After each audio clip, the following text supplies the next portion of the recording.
Hello friends. Now let us take metabolism as the defining property of living organism. Metabolism. There are many chemicals inside our body. These chemicals are being made and changed into some other biomolecules constantly.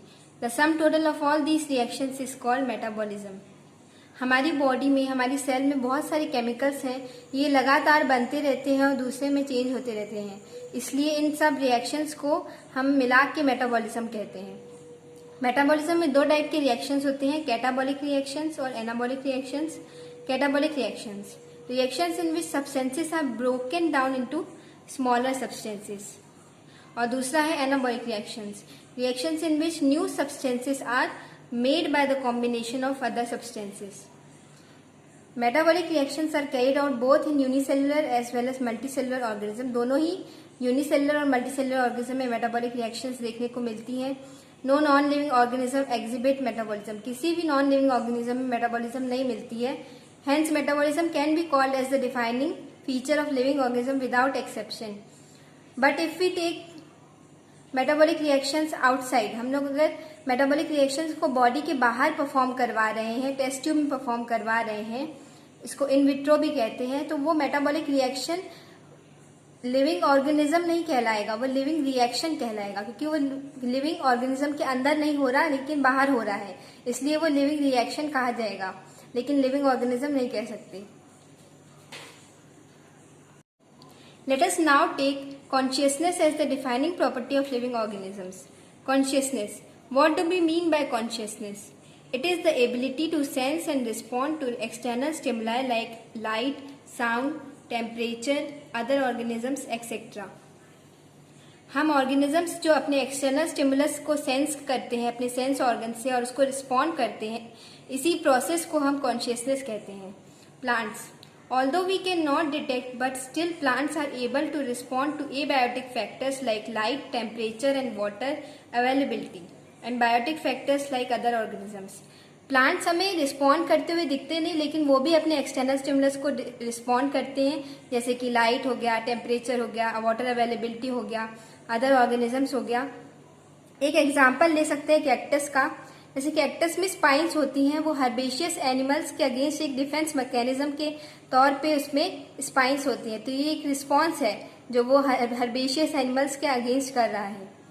Plants and animals both are dependent on the photoperiod requirements for reproduction. Such organism are called seasonal breeders. अब plants और animals seasonal breeders होते हैं. Seasonal breeders यानी वो sunlight की duration पे उनका reproduction depend करता है कि रिप्रोडक्शन कब होगा. From the microscopic bacteria to the multicellular organisms like human beings, all are able to respond to external stimuli. सभी लोग, चाहे वो माइक्रोस्कोपिक बैक्टीरिया हो गया, प्लांट हो गया, फंगस हो गया या ह्यूमन बींग्स हो गए, सभी ऑर्गेनिजम्स अपने एक्सटर्नल स्टिमुलस को रिस्पॉन्ड कर सकते हैं. इसलिए hence consciousness is the defining feature of living beings. It is the most obvious and technically complicated feature of living organisms. अब हम जानेंगे कि सेल्फ कॉन्शियसनेस क्या होता है.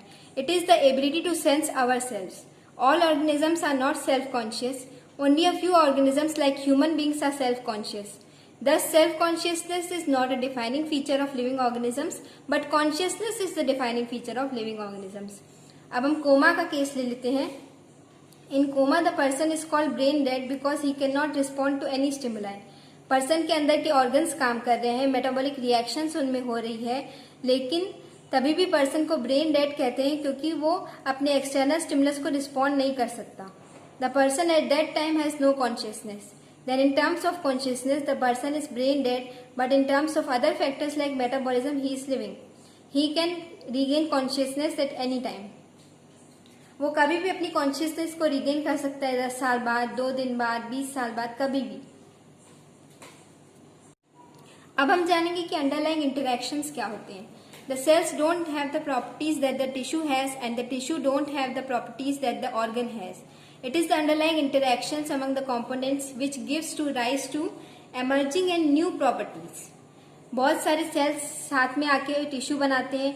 टिश्यूज में जितनी ज्यादा प्रॉपर्टीज हैं उतनी ज्यादा प्रॉपर्टीज सेल्स में नहीं मिल सकती, और ऑर्गन में जितनी ज्यादा प्रॉपर्टीज हैं उतनी ज्यादा प्रॉपर्टीज टिश्यू में नहीं मिल सकती।